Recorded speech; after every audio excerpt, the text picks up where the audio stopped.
রুমু রেগে গেল। অর্ধ খাওয়া শর্মাটা রেখে উঠে গেল সে। উজ্জ্বল মেয়েটাকে থামাতে বলে, বউ রাগ করে না, আসো আসো, আর কি খাবে? আমি কিন্তু 4 প্লেট ফুচকা আর একটা বার্গার খাবো। এইসব না খেয়ে আমায় খেলেও তো পারো। বেশ কয়েকদিন পর বাড়ি ফিরেছে উজ্জ্বল। এলাকার পরিস্থিতি এখন স্বাভাবিক। এবার অন্তত বউকে নিয়ে নিজ নিরে ফেরা যাক। উঠোনে বাইকের শব্দে ছুটে এলেন নার্গিস। ছেলেকে দেখতে পেয়ে অনেকটা অবাক সুরে বললেন, তুই যে আসবি বললি না তো? আমি কোন কাজ বলে করেছি? উর্মি কেমন আছে? তাকে নিয়ে আসলেও তো পারতিস। আসতে বলেছি, আসেনি। উজ্জ্বল ঘরে প্রবেশ করলো। নিজের কক্ষে ফিরে শটান হয়ে শুয়ে পড়ল। পাশে থাকা বালিশটা আঁকড়ে ধরে ভাবনার সাগরে ডুবে গেল। ইস, বউটা কবে যে আসবে, পাশে শুয়ে খুশ গল্পে মেতে থাকবে। নার্গিস ফিরলেন লেবুর শরবত নিয়ে।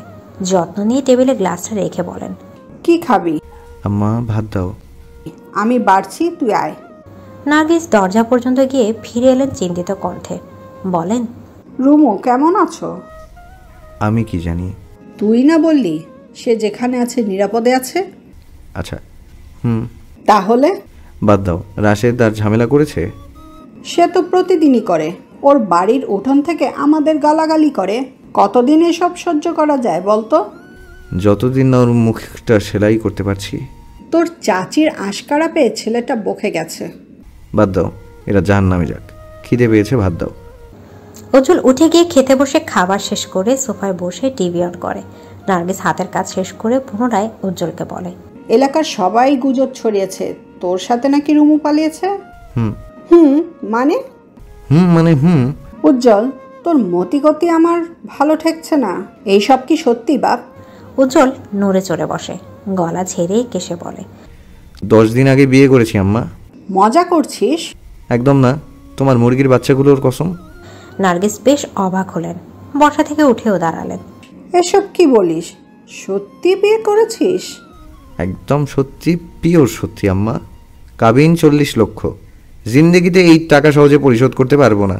রুমুকে ছাড়বো না, ডিসিশন ফাইনাল। নার্গিসের কণ্ঠ রোধ হয়েছে। তিনি ভূত দেখার মতো তাকিয়ে রইলেন উজ্জ্বলের পানে। আম্মা টাসকি খাইও না। রাশের ঝামেলা পাকালেও রুমু ছাড়বে না। কাবিন স্বেচ্ছায় বেশি নিয়েছি। ওই মেয়ে যদি তোরে ছাড়ে? ছাড়বে না, মগজ ধোলাই করেছি। নার্গিস কিছুই বললেন না। তিনি কিছুক্ষণ উজ্জ্বলের পানে তাকিয়ে আচমকা চেতনা হারালেন। উজ্জ্বল তার মাকে ধরার আগেই তিনি মেঝেতে পড়ে মাথায় আঘাত পান। উজ্জ্বল কিংকর্তব্য মেবন, এটা কি হলো? তখনই ঘরে প্রবেশ করলেন সৈয়দ শামসুল। স্ত্রীকে অজ্ঞান অবস্থায় দেখে তিনি নিজেও হতভম্ব। বিছানায় গড়াগড়ি করে কাঁদছেন। নার্গিস ছেলের লুকিয়ে বিয়ে তিনি কিছুতেই মানতে পারছেন না। সবচেয়ে বড় ভয় জমেছে রাশেদের কর্মকাণ্ড। দিনে দুপুরে ছেলে খুনাখুনি করতে দ্বিধা করবে না। তার একটা মাত্র ছেলে। ছেলেটার মাথার উপর অসীম বিপদ ঘুরপাক খাচ্ছে। কোন মা নিশ্চয়ই এই অবস্থা মেনে নেবে না? সৈয়দ শামসুল গম্ভীর কণ্ঠে শুধায়, কোথায় আছে? আমারও তো চিন্তা হচ্ছে। তুই যে বিয়েটা করবি, আমাদের সাথে একটু আলাপ পরামর্শ করলেও তো পারতি। পরিস্থিতি এমন ছিল যে।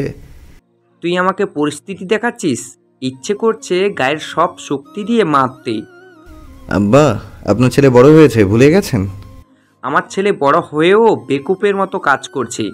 তোমরা তো জানোই আমি রুমুকেই বিয়ে করব। কি জানতে না? তাই বলে এভাবে? সৈয়দ শামসুল উঠে দাঁড়ালেন। পায়চারে করে পুনরায় উজ্জ্বলের সম্মুখে বসলেন। এরপর যা যা হবে সব কিছু তুই সামলাবি। আমি এসবের কিছু জানি না। ঠিক আছে, বিয়ে করেছি আমি, বউটা আমার, ঝামেলাটাও আমার। বউ? বড় বড় কথা ফুটছে মুখে। বউ পালার সাধ্য তোর আছে? তোর কোথাকার? উজ্জ্বলের মেজাজ বিগড়ে গেল। ডানে বামে না তাকিয়ে সোজা বাইরে গিয়ে বাইক স্টার্ট করলো। এখানে আর থাকা যাবে না, এক মুহূর্ত না। বারান্দার গাছগুলো পরিষ্কার করে রুমু কক্ষে ফিরতে দেখতে পেল উজ্জ্বলকে। ছেলেটা শটান হয়ে শুয়ে আছে। মাথার উপর ঘুরছে ফুল স্পিডে ফ্যান। রুমু হাঁটু ভেঙে বসলো বিছানায়। উজ্জ্বলের মাথায় হাত বুলিয়ে বলে, আপনাকে টায়ার্ড দেখাচ্ছে উজ্জ্বল।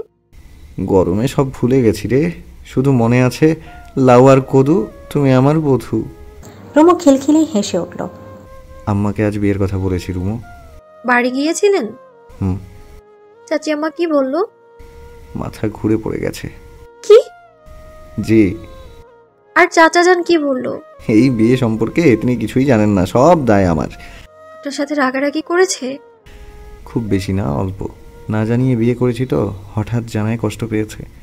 ব্যাপার না, সব ঠিক হয়ে যাবে। উজ্জ্বল চোখ বন্ধ করলো। ভেতর থেকে তাকে হতাশায় ঘিরে ধরেছে, যদিও এমন একটা পরিস্থিতি মোকাবেলার জন্য প্রস্তুত সে। উজ্জ্বল হঠাৎ অনুভব করলো তার গালে পানির ফোঁটা পড়েছে। তড়িৎ গতিতে চোখ তুলতে দেখতে পায় রুমু কাঁদছে। হেই, তুই কাঁদছিস কেন? আমার কারণেই এমনটা হয়েছে। আমি গলা ধরে এলো তার। ভেতর থেকে অপরাধবোধ নিংড়ে ফেলছে তাকে। আমি আমি কেন আপনাকে এমন প্রস্তাব দিলাম উজ্জ্বল ভাই? একটা চড় মারবো। কে ভাই? সরি, আবেগে বলে ফেলেছি। এই আবেগ দেখিয়ে একটু ভালোবাসার কথাও তো বলতে পারিস। রুমুর কান্না বেড়ে যায়। উজ্জ্বল মেয়েটাকে শান্ত করতে নানান কথায় ভুলিয়ে রাখার চেষ্টা চালায়। রুমু কি খাবে? রুমু একটা চুমু খাবে? দিব চুমু? বাজে কথা বন্ধ করেন। এটা বাজে কথা? ভালো লাগছে না আমার। উজ্জ্বল প্রত্যুত্তর করে না, আলতোভাবে জড়িয়ে ধরে মেয়েটাকে। রুমু উজ্জ্বলকে আঁকড়ে ধরে। দুই পরিবার যদি না মানে আমরা কোথায় যাব উজ্জ্বল? এই জন্যই তো বলি, দুঃখ আসার আগে এই সুখটা ভোগ করতে দে। সময় অপচয় করা যাবে না। চল ঘুরে আসি, রেডি হ। রুমু চোখ মুছে উঠে দাঁড়ালো। ড্রয়ার থেকে জামা বের করতে দ্রুত ওয়াশরুমে যায়। উজ্জ্বল উঠে বসতে বসতে পেল রুমুর ফোনটা বিছানায় পড়ে আছে। উজ্জ্বল উঠে বসে দেখে রুমুর ফোনটা বিছানায় পড়ে আছে। সাইলেন্ট মোডে থাকায় কেউ যে ফোন করছে আওয়াজ নেই। ভাই লেখা নাম্বারটা দেখে একের পর এক ফোন এসেই যাচ্ছে। উজ্জ্বলে বুঝতে বাকি নেই এটা রাশেদের নাম্বার। রুমুকে বারবার বারণ করা হয়েছিল সিমটা যাতে না লাগায়, তাহলে রুমু কেন এই সিমটা লাগালো? মনের সন্দেহে দরুনে ফোনটা ধরল উজ্জ্বল। অপর পাশ থেকে শোনা গেল রাশেদের তিরিক্ষি ধ্বনি। হারামজাদি, ফোন কেন ধরিস না? তোকে কি বলেছি? আর তুই কি করেছিস? আমার কথা মতো না চললে আমি যে কি করতে পারি তা তুই ভালো করেই জানিস। সময় মতো ফোন দিচ্ছিস না কেন? উজ্জ্বল অবাক হলো। দ্রুত ফোন কেটে কল লিস্টে ডিলিট করে ফোন ছুড়ল বিছানায়। সে ভেবেছিল রাশেদ ফোন করে নিশ্চয় বলবে কোথায় আছে, ঠিকানা দিতে বা অন্যান্য। অথচ রাশেদের কথার মাঝে বোঝা যাচ্ছে রুমুর সাথে তার যোগাযোগ চলমান। অজানা আতঙ্কে থমকে গেল উজ্জ্বল। রুমু ওয়াশরুম থেকে বের হয়ে আয়নায় দাঁড়ালো। তার গলায় ঝুলে থাকা ওড়নাটা পেছন থেকে টেনে ধরল উজ্জ্বল, যার দরুন গলায় ফাঁস পড়ল রুমুর। শ্বাস আটকে আসায় মেয়েটা ছটফট করে ওঠে। নিজেকে বাঁচাতে গলা দিয়ে দেদারসে গোঙানির শব্দ বের হয়। উজ্জ্বল ওড়না ছেড়ে রুমুকে টেনে কাছে আনে। খুব কষ্ট হচ্ছে? একটু বুঝালাম, ভালোবাসার মানুষের কাছ থেকে পাওয়া আঘাতগুলো কেমন যন্ত্রণা দেয়। রুমু কাশতে কাশতে বিছানায় বসে। উজ্জ্বল পানি নিয়ে তার হাতে দেয়। সরি ডার্লিং, পানি শেষ করো। রুমু পানি শেষ করলো। উজ্জ্বলের এমন আচরণে মেয়েটা অবাক না হয়ে পারে না। একটুর জন্য। একটুর জন্য কি? আমার গলা। রুমু গলায় হাত রাখে। উজ্জ্বল পরখ করে বুঝতে পারে চামড়া লাল হয়ে গেছে। গলাটাই যদি না থাকে? উজ্জ্বল এসব কি বলছেন? মাথা ঠিক আছে আপনার? না, ঠিক নেই। এদিকে রুমুর প্রতি প্রচণ্ড রাগে উজ্জ্বলের শরীরটা থর থর করে কাঁপছে। অথচ এই রাগটা কিছুতেই তুলতে পারছে না সে। কাউকে উদম কেলানি দিলে মনটা শান্ত হতো। রুমুর পরিবর্তে অন্য কেউ হলে এতক্ষণে মারতে মারতে আধমরা করে ছাড়ত। দুঃখের বিষয়ে আদুরে একটা বউকে কি করে গায়ে হাত তুলবে, এসব কথা ভাবলেও গায়ে কাঁপন ধরে। উজ্জ্বলের কোনো কন্ট্রোল নেই। কন্ট্রোললেস এই মানুষটা যে নিজের রাগ কত কষ্টে কন্ট্রোল করার মিছে চেষ্টা করছে তা বলে বোঝানো সম্ভব নয়। এত ধৈর্য অধৈর্যে পালা অতিক্রম করে পানির গ্লাসটা মেঝেতে ছুঁড়ে ফেলল সে। হঠাৎ ভাঙা ছুঁড়ে চমকে যায় রুমু। কিছু বুঝে ওঠার আগে একে একে হাতের কাছে সব ভাঙতে থাকে উজ্জ্বল। অতিরিক্ত রাগে নিজের গায়ের শার্টটা এক টানে খুলতে সব বোতাম ছিটকে বেরিয়ে আসে। উজ্জ্বল! রুমুর ডাক উজ্জ্বলের কর্ণ গহরে আসতে উজ্জ্বল থেমে যায়। চুমু বউ? ও না, রুমু বউ। তোর মনে যে এত শয়তানি, এটা তো আমি ভাবতেও পারিনি। আমি কি করেছি? কিছু করিসনি। ইদানিং কৃপণ হয়ে গেছিস, আমার ওষুধ কম দিচ্ছিস। কিসের ওষুধ? চুমু বউটা কিচ্ছু বোঝে না। তোকে এক চান্সেই বাঁকা বানিয়ে দিয়েছিলাম, তাহলে এখন আবার কিসের প্রশ্ন করছিস? রুমু গলা ছাড়ে এই ছেলের মতিগতি তার ঠাহরে আসছে না। এই রাগ দেখালো এখন আবার রোমান্সের কথা তুলছে কেন? রুমু, আমার রাগটা মোটেও কমেনি। তোকে ভালো মতো চটকে দিলে আমার রাগ কমতো। আমি কি করেছি? তুই আমাকে ঠকাচ্ছিস না তো? সিরিয়াস প্রশ্ন করেছি। আপনার এমন কেন মনে হলো? সন্দেহ ছাড়া নিশ্চয়ই কথাটা তুলিনি। সন্দেহ? কটা দিনের সংসার? ওহ না, সংসার তো হয়েই ওঠেনি, একটা সম্পর্ক। কয়টা দিনের সম্পর্ক আমাদের? এখনই সন্দেহ তুলছেন আপনি? সব ফেলে, সব মিথ্যা করে আমি আপনার কাছে ছুটে এসেছি, আর আপনি আপনি আমায় সন্দেহ করছেন? রুমু ভীষণ রেগে গেল। রুমুর পাল্টা রাগে উজ্জ্বল নিজেও বেফাঁস ফেসে গেছে। সে ভাবতেও পারেনি সন্দেহ শব্দটা এতটা ভয়াবহভাবে আঘাত করবে মেয়েটাকে। ক্রুদ্ধ দু চোখের কোটরে ভেসে উঠছে অশ্রুকণা। উজ্জ্বল অবাক হয়ে তাকালো মেয়েটার পারে। রুমুর কি এতটাই আঘাত লেগেছে যে মেয়েটা কেঁদেই ফেলেছে? রুমু, আমি এভাবে বলতে চাইনি। তুই কিভাবে বলতে চেয়েছেন? আমি ঠকাচ্ছি আপনাকে? কেন ঠকাবো? কোন ভিত্তিতে ঠকাবো? আপনি আমার প্রেমিক লাগেন, আজ আছেন কাল নেই। আপনি আমার স্বামী হন। উজ্জ্বল থমথমে চোখে তাকালো রুমুর পানে। রাশেদের বলা কথাগুলো রুমুর প্রতিক্রিয়ার কোনোটাই দুয়ে দুয়ে চার মিলছে না। আচ্ছা, তার কি কোথাও ভুল হচ্ছে? আমার সাথে বোধহয় আপনার আর চলছে না, তাই না? সন্দেহ নিয়ে সম্পর্ক টিকে না, আমি বরং আমার পথ খুঁজে নেব। উজ্জ্বল রুমুর হাত ধরল, অথচ মেয়েটা হাত ছাড়ি দিয়ে উঠে দাঁড়াতে মেঝেতে ভাঙা কাঁচের টুকরোগুলো পায়ে বিঁধে যায়। চা পারত না দিয়ে রুমু আহ শব্দ তুলে। উজ্জ্বল দ্রুত রুমুকে কোলে তুলে বিছানায় বসায়। সাবধানে হাঁটবি তো। কি করছিস পাটার? গলগলিয়ে রক্ত ভিজে গেল বিছানার চাদর। মেয়েটার দুই পায়ের তালুতে কাঁচ বিচ্ছে। উজ্জ্বল কি করবে না করবে দিশ হারিয়ে ফেলল। ডোরবেলের শব্দে কোনো মতে রুমের বাইরে গিয়ে দরজা খুলে উজ্জ্বল। উর্মি এসেছে। মেয়েটা বিশেষ দরকারে বাইরে গিয়েছিল। ফিরে এসে উজ্জ্বলের আতঙ্কিত মুখখানি দেখে বলে, কি রে, কি হয়েছে? রুমু পা কেটে গেছে।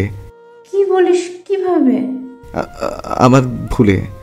দুপায়ে ব্যান্ডেজ নিয়ে বসে আছে রুমু। উর্মি দেদারসে বকাবকি করে যাচ্ছে উজ্জ্বলকে। অবশ্য বকাবকি এই মামলা থেমে নেই। বয়স বড় বিধায় উজ্জ্বলের গায়ে বেশ কয়েকবার হাতও তুলেছে। উজ্জ্বল নীরবে নিভৃতে সবটা হজম করেছে। হাতে পানির গ্লাস আর ওষুধ নিয়ে দাঁড়িয়ে আছে উজ্জ্বল। রাগান্বিত রুমুর সম্মুখে দাঁড়িয়ে আদেশ সুরে বলে, রুমু, ওষুধ খা, ব্যথা কমে যাবে। মনের ব্যথা বড় ব্যথা, তা তো আপনি জানেন না। সেই ঔষধও আমার কাছে আছে।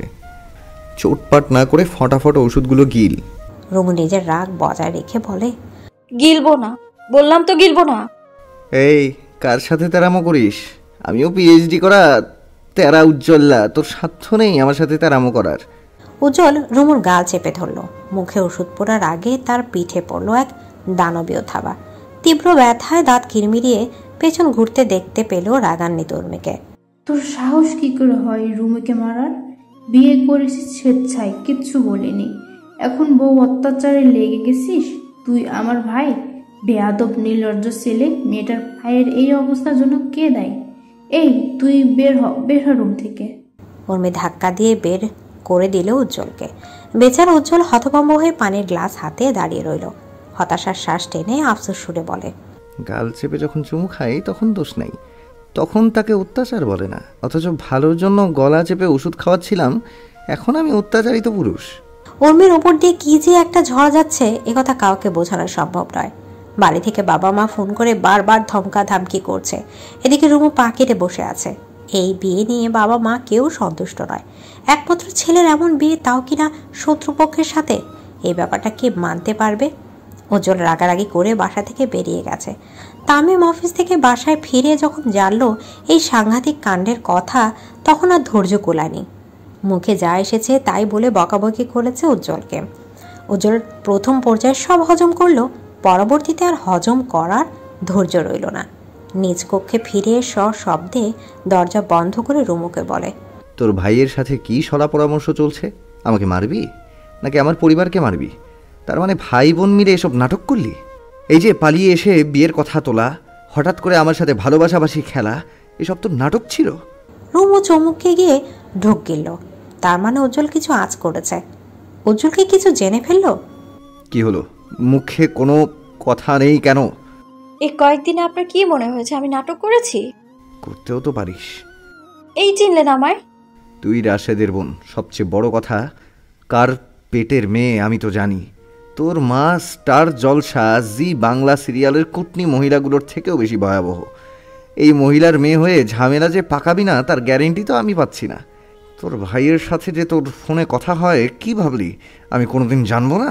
রুমু রেগে গেল, পাল্টা ধমকে উজ্জ্বলকে বলে, আপনি তো সবটা জানেন। আমার মা খারাপ কুটনি, আমার ভাই শয়তান, তাহলে এতদিন আমার পেছনে ঘুরলেন কেন? এই আমাকে ধমক দিবি না। 100 বার দেব। সত্য মিথ্যা আপনাকে এখন আর বলে লাভ নেই। আপনার তারা মাথায় যেটা ঢুকেছে সেটাই আপনার কাছে সত্যি মনে হবে, তাই আমি আর কোনো মতামতই দিতে পারবো না, বাধ্য নই দিতে। তুই বাড়াবাড়ি করছিস রুমু। আমার মাথা হাই ভোল্টেজ গরম হয়ে আছে, লোড নিতে পারছে না। তোকে সাবধান করলাম, যে কোনো সময় যে কোনো কিছু ঘটে যেতে পারে। কি ঘটবে? বউ হিসেবে অস্বীকার করবেন তাই তো? তুই বেশি বকছিস রুমু। আপনি কম করছেন। বিয়ের সাথে মিটে গেছে, এখন কি ডিভোর্স দেওয়ার কথা ভাবছেন আবার? ডিভোর্স শব্দটা উজ্জ্বলের রাগ আরো বাড়িয়ে দেয়। ছেলেটা রাগের দরুন রুমুর গলা চেপে ধরে উজ্জ্বল। রুমু কম যায় না, পাল্টা উজ্জ্বলের গলা চেপে ধরে। স্বামী স্ত্রীর সম্পর্কে একজন আগুন হলে অন্যজন হতে হয় পানি, অথচ রুমু উজ্জ্বল কেউ পানি নয়, দুজনে ধাউ ধাউ করে জ্বলতে থাকা আগুন। উজ্জ্বল রুমুর গলা ছেড়ে দিতে রুমু উজ্জ্বলের গলা ছেড়ে দেয়। ঝামেলা বোধহয় এখানে শেষ হলেও পারত, কিন্তু তা বুঝি হওয়ার নয়। রুমু গলা ছাড়ার সঙ্গে সঙ্গে উজ্জ্বলের খোলা শার্ট সরিয়ে বুকের মধ্যে কামড় বসায়। এক কামড়ে সারা শরীর ব্যথায় টন টন করে বিবশ হয়ে যায়। রুমু এতটাই জোরে কামড় দিল, একদলা মাংস অল্পের জন্য মোটার মেয়েটার মুখে চলে আসেনি। উজ্জ্বল রুমুকে ধাক্কা দিয়ে সরিয়ে বুক চেপে ধরে। এহেন কাণ্ডে ছেলেটার রাগ জেদ কোথায় যেন উড়ে গিয়ে তার অবাকের পাল্লা ভারী হয়। মনে প্রশ্ন আসে, রুমু তো আস্তে একটা জল্লাদ মহিলা। উজ্জ্বল এক মুহূর্ত দাঁড়ায় না, দাঁতের তলায় দাঁত পিষে বুকে হাত চেপে বেরিয়ে যায় রুম থেকে। রুমু তখন ক্ষুধার্ত হায়নার ন্যায় ফুসফাস করছিল। আপনাকে কে কামড়ালো? এতটা ভয়াবহ কামড়? এই, আপনি কোন ভয়ঙ্কর সাইকো কিলারের হাতে পড়েননি তো? বেশি কথা না বলে তাড়াতাড়ি হাতের কাজ ছাড়ুন। ইস, অল্পের জন্য মাংস উঠে আসেনি, পুরো দাঁতটায় দেবে গেছিল। কতখানি রক্ত গেল? রাক্ষসের পালাই বললেন নাকি? কটমট দৃষ্টিতে নার্সের দিকে তাকিয়ে সরে গেল উজ্জ্বল। একটা মহিলা নার্সের সামনে খালি গায়ে বসে থাকতে তার ভীষণ অস্বস্তি হচ্ছে। তার মাঝে রুমুকে নিয়ে যাচ্ছে, তাই কথা বলে যাচ্ছে। এসব আর সহ্য হচ্ছে না তার। উজ্জ্বল ইমার্জেন্সিতে থাকা একজন ডিউটি ডাক্তারের দিকে তাকিয়ে চেঁচিয়ে বলে, আপনার নার্সকে বলুন থামতে। ক্ষতস্থানটা আপনার ব্যান্ডেজ করার কথা ছিল, আর আপনি ফোনে প্রেম আলাপ করছেন। নেব না এই হসপিটালের চিকিৎসা, তবে আমি এমনি এমনি তো যাব না, অভিযোগ জানিয়ে যাব। উজ্জ্বল যেতে নিলে ডিউটি ডাক্তার দ্রুত তাকে ডেকে ওঠে। উজ্জ্বল বসল। বুকের ব্যথায় তার শ্বাস আটকে আসছে, দুচোখ প্রতিবার ঝাপসা হচ্ছে। কান্না লুকানোর এমন বাহানা এর আগে করা হয়নি তার, তাই তো এবেলা ভীষণ অপটু। নার্স এবং ডাক্তার উভয় বুঝতে পারলে উজ্জ্বল কাঁদতে চাইছে। তারা একে অপরকে ইশারা করে চুপ রইল। হসপিটালের কাজ শেষ করে উজ্জ্বল নিজের জন্য শার্ট কিনে বাড়ির উদ্দেশ্যে রওনা হলো। রক্তাক্ত শার্ট নিয়ে বাসায় ফিরলে 101টা প্রশ্নের জবাব দিয়ে করতে হবে, রুমুকেও অপমানিত হতে হবে। এসব ভেবে নতুন শার্ট গায়ে জড়ালো ছেলেটা। স্পিডে বাইক চালাতে চালাতে অনেকক্ষণ কাঁদল সে। কেন কাঁদল নিজেও জানে না। মনের ভেতর রাগ জমেছে, অনেক প্রশ্ন খেলা করছে। এভাবে রেগে যাওয়া ঠিক হয়নি।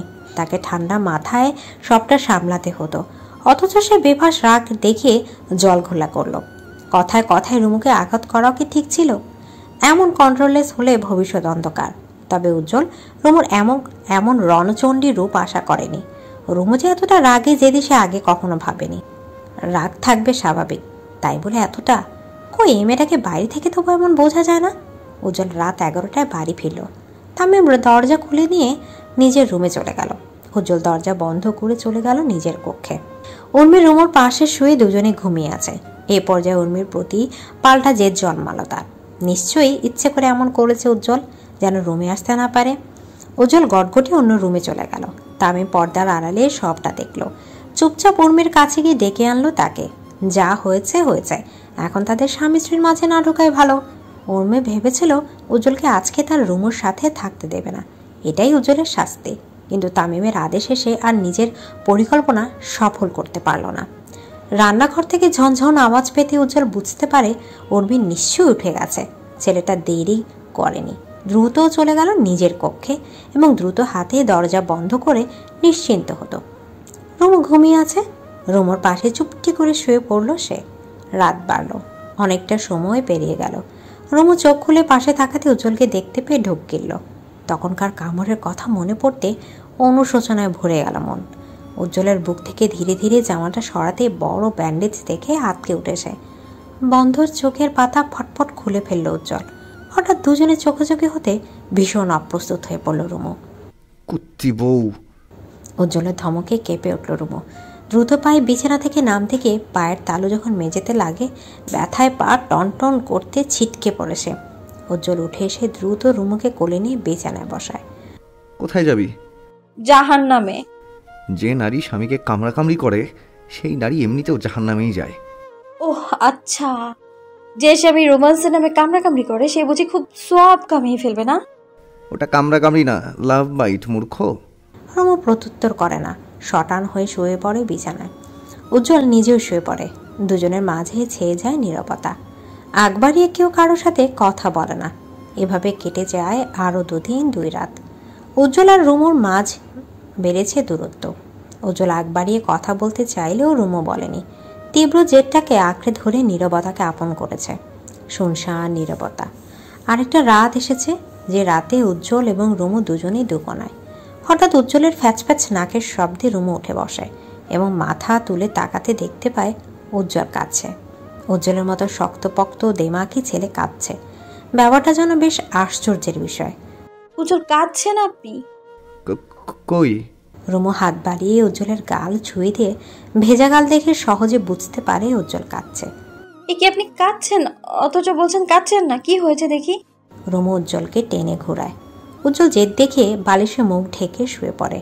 রুমু কম যায় না, বালিশ টেনে সরিয়ে ফেলে উজ্জ্বল। কান্না আটকাতে না পেরে রুমুর কোলে মাথা রাখে। তারপর শুরু হয় তার কান্নার জোয়ার। যতটা সময় যায় উজ্জ্বলের কান্না ততই বাড়ে। বাচ্চাদের মতো হিচকে দিতে দিতে নাকের পানি চোখের পানি এক হয়ে যায়। আপনি কাঁদছেন কেন? জানি না। মানে কি? এই কান্না থামান। থামাতে পারছি না, আমি কান্না থামাতে পারছি না রে বউ। আরো জোরে জোরে কাঁদলে শান্তি লাগতো। আরে কি হয়েছে এই শুনেন? এভাবে কাঁদেন, আপনি না বড় হয়েছেন।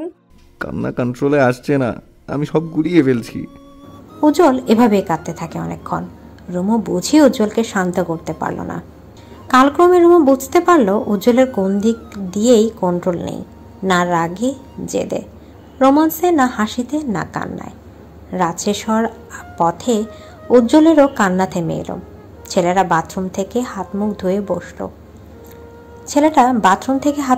বসলো বিছানায়। রুমুর প্রশ্নবিদ্ধ চাউনি এসে এড়িয়ে বলে, তোর চুমু খেতে ইচ্ছে করছে, কিন্তু আমি রিস্ক নেব না। তুই কুত্তি কখন জানি চুমু দেওয়ার উসিলায় আমার ঠোঁট কামড়ে পালিয়ে যাস। অবশ্য তোকে এইসব কামড়াকামড়ি ট্রেনিং আমি দিয়েছিলাম, এখন তার সাইড ইফেক্ট ভোগ করছি। এদিকে ভেজা চুল ঝাড়তে ঝাড়তে গানে সুর তুলল রুমু। আকাশটা ঝকঝক করছে, সাদা নীল মিশে একই একাকার সৌন্দর্য। উজ্জ্বল ঘুম ঘুম চোখে তাকিয়ে আছে রুমুর পানে। মেয়েটা স্বেচ্ছায় উজ্জ্বলের সামনে নিজেকে উন্মুক্ত করছে। সদ্য ফোটা গোলাপের মতো স্নিগ্ধ আর আকর্ষণীয় লাগছে তাকে। উজ্জ্বল রুমুর পানে তাকিয়ে বালিশ আঁকড়ে বসে আছে। বালিশের কোনা কামড়ে কিছুটা আমতা আমতা করে বলে, এই চুমু বউ? কে যেন বলেছিল কুত্তি বউ? ভুল কিছু বলেছিলাম? একদমই না। তাহলে? রুমু চুপচাপ রইল। উজ্জ্বলকে ইদানিং কম পাত্তা দিচ্ছে মেয়েটা। এই বউ, তোকে একটু ছুঁই, একটুখানি আদর করব। এক কামড়ে এত ভদ্র হয়ে গেলেন, অনুমতিও নিচ্ছেন। এখন যদি অনুমতি না দিই তাহলে কি গত রাতের মতো কান্না করবেন? খবরদার, আমার কান্না নিয়ে মজা নিবি না। তুই জানিস না আমি আবেগ অনুভূতি কন্ট্রোল করতে পারি না। তবে আমার মাথায় একটা প্রশ্ন এখনো ঘুরছে, তুই কি সত্যি রাশেদের কথায় আমার সাথে এসব করছিস? উজ্জ্বলের কথা শুনতে রুমুর মাথা গরম হয়ে গেল। মেয়েটা দাঁত কিরমিরে বলে, আবার সন্দেহ? উজ্জ্বল আবারও সন্দেহ করছেন? রাশেদের কথায় আমি স্পষ্ট বুঝেছি তোদের মধ্যে কোনো সাংঘাতিক পরিকল্পনা চলছে। সাবধান করছি রুমু, আমাকে ঠকানোর চিন্তা তোর মাথায় যদি কোনো দিনও আসেও, নিজেকে বাঁচাতে হলেও এসব ছেড়ে ফেলবি। আমার মনে বিষ থাকলে যা করার আগেই করে দিতাম। ভেবেছিলাম সত্যিটা বলবো, কিন্তু তার আগেই আপনি জল ঘোলা করলেন। আমার সন্দেহ করছেন, এমন ভাব করছেন যেন আমি থেমে যাই। যেদিন আমার মন চাইবে সেদিন সত্যটা বলবো। এই যে গলা তুলে কথা বলছিস, সত্যটা এড়িয়ে যাচ্ছিস। তোর কি ধারণা উজ্জ্বল এতই সোজা? উজ্জ্বল কি এসবের জন্য কঠোর হবে না? তবে তুই ভুল। যতদিন আমি তোকে মাথায় তুলে রাখবো তোর সুখ ততদিন। যেদিন তোর কৃতকর্মের জন্য মাথা থেকে আছাড় দিব সেদিন বুঝবি এই উজ্জ্বল কি। রুমু ঠোঁট বাঁকিয়ে হাসলো, কিছুটা এগিয়ে এসে তর্জনীর আঙুল দিয়ে ছুঁয়ে দিল উজ্জ্বলের গাল। কিছুটা নাটকীয় ভঙ্গিমায় বলে, এই যে প্রতিবার রোমান্সের উসিলায় আমায় কোল থেকে বিছানায় ছুঁড়ে ফেলেন, এটা কি আছাড় নয়? তবুও এখন আবার থ্রেট দিচ্ছেন আছাড় দেবেন। আপনার সাহস তো কম না। আমার সিরিয়াস কথায় তুই এসব বলে মুড পাল্টে দিস কেন বলতো? রুমু সরে দাঁড়ায়। এই যে উজ্জ্বল গলে যাচ্ছে, এই রূপটা দেখতে তার ভীষণ ভালো লাগে। উজ্জ্বল উঠে দাঁড়ায়, তার এলেমেলে চুলগুলোতে হাত বুলিয়ে দেয়। চুমু বউ, একটা প্রশ্ন করব? তুই আমাকে সত্যি ভালোবাসিস তো? ভালোবাসা কারে কয়? জানি না। আমিও জানি না। তুই এমন কেন? কেমন? আমাকে বড্ড জ্বালাচ্ছিস। রুমু প্রত্যুত্তর করে না। উজ্জ্বলের অনাবৃত দেখে তাকিয়ে বুক হাতে রাখে। কামড়ের অংশটায় দাগ পড়ে যায়। রুমু সে দাগে ঠোঁট ছোঁয়ায়। উজ্জ্বল সেই সুযোগটা কাজে লাগায়। রুমুর কোমরে হাত থেকে বুকের সাথে মেশায়। শ্বশুর বাড়ি যাবি? কেন যাব না? মানসিকভাবে প্রস্তুত? একটা ঝড়ের কবলে পড়বি কিন্তু। আপনি আছেন তো? আমি ততক্ষণ পারবো যতক্ষণ তুই আমার সহযোদ্ধা থাকবি। আমার এত যুদ্ধে তুই যদি না থাকিস তবে আমার পরাজয় নিশ্চিত। রুমু কথা বাড়ায় না। উজ্জ্বলের বুকে মাথা গুটিয়ে দীর্ঘশ্বাস ছাড়ে। সকালের নাস্তায় তামিমের দেখা নেই। ছেলেটা অফিস চলে গেছে। উর্মি রুমের অপেক্ষায় ছিল। এতক্ষণ সবাইকে খাবার বেড়ে সেও বসলো। উজ্জ্বলা রুমুর পাশে নাস্তা খেতে বসেছে। ব্যাপারটা দেখে উর্মি বলে, তোমাদের বনিবনা হয়েছে? গ্রেট। উজ্জ্বল বিরস মুখে বলে, আমার বউটাকে তুমি চালাক বানাচ্ছ আপা। তুমি যেমন দুলাভাইকে নাকে দড়ি দিয়ে ঘুরাও, সেও এমন করছে।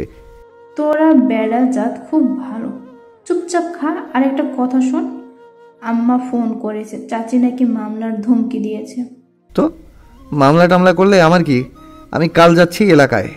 একা যাব না, বউ নিয়েই যাব। সর্বনাশ, এলাকায় তবে আগুন জ্বলবে। ব্যবস্থা করে যাব। এই জন্যই তো তাড়াতাড়ি ঘুম থেকে উঠলাম, হাতের কাজ শেষ করতে হবে। খেয়ে দিয়ে আমি বের হব। সে কি, আমি তো ভাবলাম শপিং করতে যাব। বিয়ের পর রুমকে কিছু দেওয়া হয়নি, তোর ভাইয়া বললো তোকে নিয়ে যেতে। শপিং মানে ঘরের বাইরে যেতে হবে? না না, রুমকে বের করবে না, রিস্ক আছে। কিসের রিস্ক? ওর ভাই এখানে আসবে কোথা থেকে? আসতেও পারে। রাশেদকে চেনো না, সে বড্ড শিয়ানা লোক, বুঝলে? তুইও চল আমাদের সাথে। আমি যেতে পারবো না, কাজ আছে। ঠিক আছে, তাহলে আমরা একাই যাই। না না, একা যাব না। রাশেদের সাথে যদি দেখা হয়ে যায় তখন কি করবে? ভালোর জন্য বলছি, বের হইও না।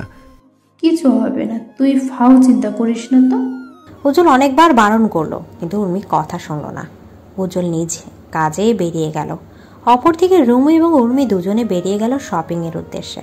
রুমুর জন্য কিছু গোল্ডের জুয়েলারি কিনে শাড়ি কেনার উদ্দেশ্যে অন্য আরেকটি দোকানে যায়। দুজনে কেনাকাটা এতটাই মগ্ন ছিল যে রাশেদের ভয়ে সতর্ক থাকার কথা ভুলেও গেল। দ্বীপ্রহরে রাস্তার এক পাশে দাঁড়িয়ে থরথর করে কাঁপছে উর্মি। মেয়েটা কাঁদতে কাঁদতে হেঁচকি তুলে ফেলেছে। উজ্জ্বল দ্রুত বাইক রেখে উর্মির কাছে আসলো। কিরে আপা, রুমু কোথায়? আমরা রাস্তা পার করব বলে সামনে এগিয়ে যাচ্ছিলাম, রুমু আমার পেছনে ছিল। হঠাৎ মেয়েটা গায়েব। আধা ঘন্টা যাবৎ খুঁজে যাচ্ছি, আমাকে পাচ্ছি না উজ্জ্বল। উজ্জ্বলের বুকটা কেঁপে উঠল। ভয়ে শরীরটা তার কাঁপছে। আশেপাশে তাকিয়ে দেখলো কোনো সিসি ক্যামেরা আছে কিনা, কিন্তু নেই। তুমি ফোন দিয়েছিলে? হ্যাঁ, কিন্তু রুমুর ফোন বন্ধ। আমি বলেছিলাম বের হইও না, সব কাজে বাড়াবাড়ি। আমি বুঝতে পারছি না রুমকে কোথায় পাবে। জানি না, মাথা কাজ করছে না, কি করব আমি? রুমকে খোঁজার উদ্দেশ্যে সারাটা দিন কেটে গেল। সন্ধ্যার সময় উজ্জ্বল পুনরায় দীপুকে ফোন করলো। রাশেদের বাড়ির আশেপাশে উজ্জ্বল আগে থেকেই লোক লেগেছিল, অথচ আশ্চর্যের বিষয় কেউ রুমুকে দেখেনি। এমনকি কাজের মহিলা রহিমা জানায় রুমুদের বাড়ির পরিবেশ পরিস্থিতি স্বাভাবিক আগের মতো। তাহলে রুমু কোথায় গেল? এদিকে চায়ের কাপে চুমুক বসে এপাশ ওপাশ চোখের পলক ঘোরালো রুমু। হাতে থাকা টোস্ট বিস্কুটে কামড় বসে আরেকবার চায়ে চুমুক দিল। সন্ধ্যা পড়িয়ে রাত নেমেছে। সোডিয়ামের আলোয় আলোকিত দোকানটা। টং দোকানে টানা 3 ঘন্টা যাবৎ বসে আছে সে। দোকানিও বেশ ভালো। রুমুর বিপদ শুনে আস্থা দিয়ে বসতে বলেছেন। মেয়েটা বসলো। উজ্জ্বলের নাম্বার সহ অন্য কারো নাম্বার তার মুখস্থ নেই। বাবার নাম্বার মুখস্থ পারলেও এখন বাবাকে ফোন দেওয়া যাবে না। বুদ্ধি করে দোকানের ফেসবুক আইডি থেকে উজ্জ্বলের আইডিতে মেসেজ পাঠালো। মেসেঞ্জারে বেশ কয়েকবার ফোনও করলো, অথচ উজ্জ্বল অফলাইনে। ছেলেটা নিশ্চয়ই রুমুকে খুঁজতে খুঁজতে পাগল হয়ে গেছে। উজ্জ্বলকে লাইনে না পেয়ে উর্মির আইডি খুঁজে মেসেজ করলো, ফোন করলো, অথচ উর্মিও আজ অফলাইনে। এরা নিশ্চয় সবাই চিন্তায় আছে এবং তাকে খুঁজছে। এদিকে শেষে কোনো উপায় না পেয়ে উজ্জ্বলের বন্ধু সিয়ামকে মেসেজ করলো। ভাগ্যক্রমে সিয়াম তার মেসেজ দেখে এবং উজ্জ্বলের সাথে যোগাযোগ করার সুযোগ করে দেয়। উজ্জ্বল দোকানের সাথে কথা বলে সঠিক ঠিকানা নেয় এবং জানায় উজ্জ্বল আসছে। অনেকটা সময় পেরিয়ে গেল, অথচ উজ্জ্বলের আসার কোনো নাম নেই। চায়ের কাপে শেষ চুমুক দিয়ে কাপটা যথাস্থানে রাখলো রুমু। একগাল হাসলেন দোকানি। রুমু তার হাসির বিপরীতে মাথা নাড়িয়ে না জানালো। বাইকের শব্দে মাথা ঘোরালো রুমু। হয়তো উজ্জ্বল এসেছে। ছেলেটা চটজলদি বাইক দাঁড় করিয়ে রুমুর কাছে আসে।